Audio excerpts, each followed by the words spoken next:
Welcome to Surrey's greener future. In these podcasts, we will identify ways where each and every one of us can do our bit to make a difference. We will also keep you updated about a number of local projects supported by Surrey County Council, which are designed to improve the environment. In this edition, I talked to Mandy Johnson and Nigel Collin about the progress that they're making in their projects for Surrey's greener future. There is some great news from the Green Lungs of Stoughton team. They've successfully secured over £12,500 of Pocket Parks funding. This will allow them to get 15 trees planted on Stoughton Recreation Ground. This is the first part of the vision becoming a reality and will give great opportunities for engagement with the community. Can you give me a brief idea of what your project is about? Okay, my project is called Solution for Air Pollution, and it's about trying to get cars off the road, both unnecessary journeys, but mine was focusing on commuting. So trying to ask businesses to survey their staff to find out how they commute to work, with the plan to either make changes in the business, so putting in showers or bike racks that the council could do, like another bicycle lane or extra bus stops or more frequent buses, or just get staff to have a think about their behaviour and change it if they can cycle. They may not realise they could. That's my project. And I presume even car sharing would be an improvement. Oh yes, definitely. Car sharing. So some companies already have it, so it's finding out why people don't use it. Or if they don't, then working out if there's any great car sharing apps in that local area, or even if the businesses have their own pick-up and drop-off, particularly popular train stations, for example. So you are focusing on a particular part of Surrey at the current time? Yes, so when I thought about this project, I didn't really think about how many businesses there would be, which is a lot in Surrey. So I've narrowed it down to Surrey Heath, which is where I live, and also I was going to include Woking purely because that's where I work as well, so I kind of know the area. So yes, those two areas I'm focusing on at the moment. Have you got some companies interested yet? I've emailed a couple out. I have to admit I have had a little break from it, but I have had one company in Woking who've asked for the survey, so I have finished the survey. I'm going to try and personalise it slightly for each company, so then when I get the results it will be per company, but then I can always amalgamate them to produce something for the council. But yes, one company has already started doing the survey. Well, that's good news. And do you have any others who are kind of nibbling? I had some last year who fell through because of company policy that they couldn't do something that wasn't in-house. But at the moment, I've got a couple of friends who work locally who are interested, but it's having to go through each of those businesses to see if the person at the top will agree to do it. So I've got some kind of tester emails going out, but I need to be more on top of that going forward. I think I've got to give it a bit of a push. I'm going to try and attend a couple of business events for my area so that I can make some contacts and network with some businesses in my area. Are you still in contact with the team at Surrey County Council? Yes, they have been great. They've given me the list of businesses that I can start contacting. They had a look for all businesses that had more than 250 staff in the areas I requested. They have also put me in touch with a couple of other businesses. And then they have set up the Facebook page and the LinkedIn page, which I've joined to hopefully help me network with people that would be suitable for this survey. And I'm going to try and attend an event with Surrey Hills businesses who are looking at running a sustainable event. So hopefully I might make some contacts there. Well, that sounds good. On a dark, wet and windy evening, I went down a side street in Clapham, entered a small yard and knocked on the door. I could see a light was on, so someone was there. The door was opened and I went in and was taken to an area where a number of other people were sat waiting. I was taking the tour at Growing Underground, an underground farm in the heart of South London. Our guide took us down a spiral staircase to where the farming takes place 33 metres below the ground, using one of the deep air raid shelters built during the Second World War beneath the Northern Line. We could hear the trains above us. In this underground world, we were introduced to a new way of farming herbs and salad crops. They use ultra-modern hydroponic systems which use 70% less water than growing the crops in open fields. In addition, all the nutrients are in this same hydroponic closed loop.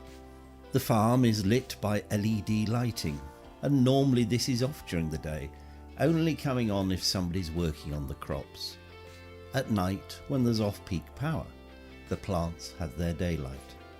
Using these tunnels enables year-round cropping of pesticide-free herbs and salads. There are no seasonal changes, and no matter the weather outside, the conditions inside remain constant. The company uses no heating. The heat generated by the underground above keeps this environment at a comfortable, crop-friendly temperature. The crops are grown on mats made from recycled surplus material from the manufacture of carpets. These are impregnated with seeds which germinate and then grow into the crops that are harvested and sold. All the equipment used in the process, the racks on which the crops are grown, the controls for water and light, the line for harvesting and packing, has had to be either brought down the spiral staircase or in the small lift that runs down the centre of the shaft. The company makes a point of using sustainable growing practices and is trying to become carbon neutral. This tour is fascinating, the crops taste delicious, and it's all taking place in a part of South London that historically was part of Surrey. You can obtain the crops from growing underground from a number of sources, including Ocado and some branches of Waitrose and Marks and Spencer's.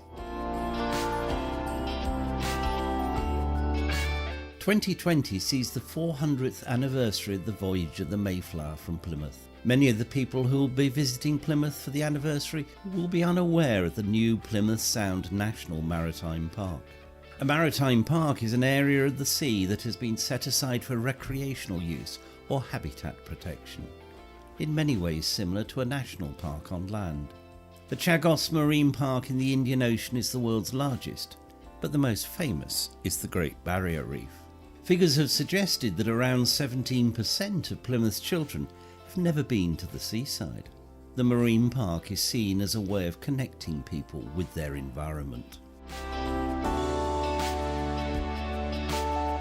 The Royal Yachting Association is to work with Natural England on a £2.5 million 4-year scheme to improve 5 marine habitats.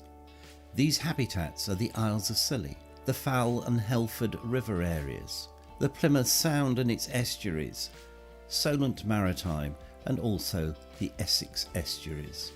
The initiative focuses on preserving seagrass meadows in these 5 special areas. Seahorses, stalked jellyfish, rare seaweeds and other protected species can be found in these seagrass meadows. These meadows are also important as fish nurseries. Seagrass cleans the seawater, stabilises the seabed and stores carbon in its leaves. Truly an underwater wonder plant. I'm with Nigel and we're talking about wildflowering. Nigel, tell me about the idea. Well, basically, Tim, the idea is very simple. What I'm seeking to do is to organise a project so that we can arrange wildflowering, i.e. planting of wild seeds along grass verges, roadside verges, alongside roundabouts, and also other green spaces. And the reason for this is threefold. Firstly, it improves biodiversity. We all know we've got a climate change crisis going. We're losing a number of insects as a result, bees and butterflies in particular. These will be attracted to these wildflower meadows. We've also got the opportunity to enrich people's lives because flowers actually are an uplifting experience. So It improves the feel-good factor for the community. Community engagement will also be forming part of this so that the community can actually assist in finding locations, assist in looking after the flowers. And thirdly, there is a potential saving for the councils who are occupying this space in terms of their annual cutting costs. And I would add that several councils have already done this successfully, Durham and Amersham being two in name. So you're doing this as part of Surrey's Greener Future, which is an initiative that you put this idea to last year, and you no doubt thought, well, it'll be a good idea and it'll be easy to do. Has it been easy? Well, to be absolutely honest, it's been far more daunting than I thought it would ever be. There are a number of issues surrounding sites and their location. If you think about it, roads basically are potentially dangerous places to start seeding. You've also got to scarify, in other words, take off the existing grass and make the ground ready. You've got to test the soil to see what sort of plants will go in it. And then you have to actually arrange safety measures, particularly if you're on roadside verges. So those are a few of the considerations that are relative to this project. Roundabouts, the same sort of thing arises, but there you've got difficulties of sight lines, so you can't obscure the sight of a car on the other side of a roundabout. Choice of plants is also difficult. I'm preoccupied with finding plants and flowers that will give a show all the year round. I don't want to have a 6-month show and then stalks coming out of the ground that doesn't give a good presentation to the community.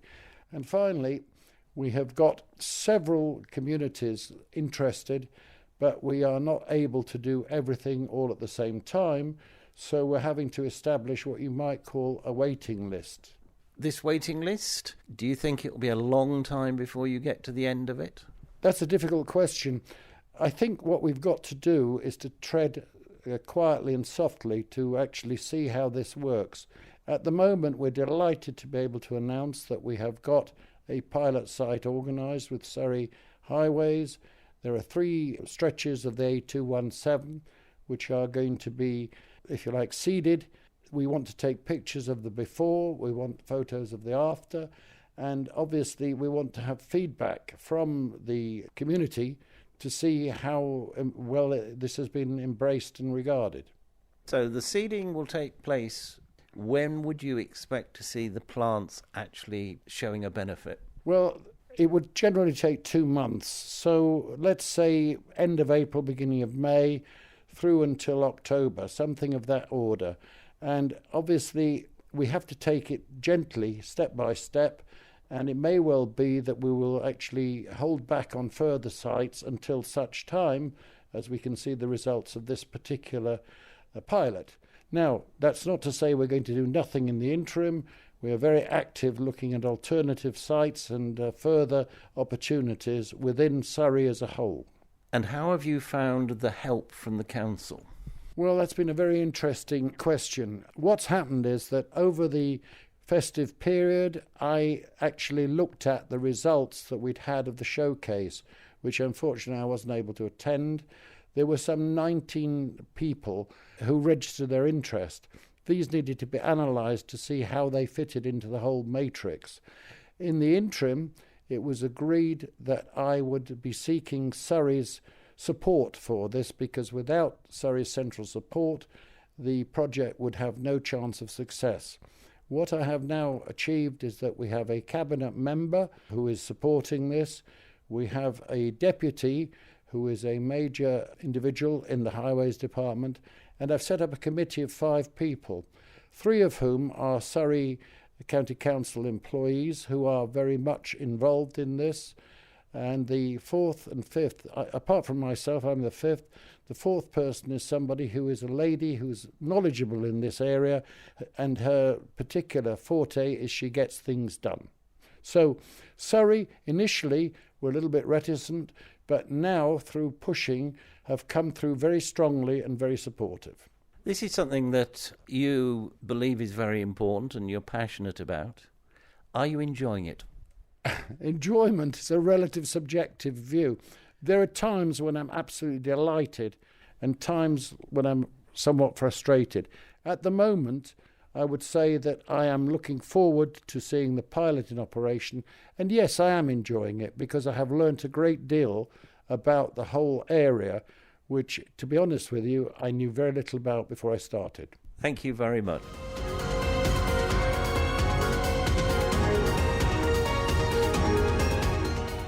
This podcast has been produced by the Mr. T Podcast Studio as part of Surrey's Greener Future programme. Please use this material to help inform others.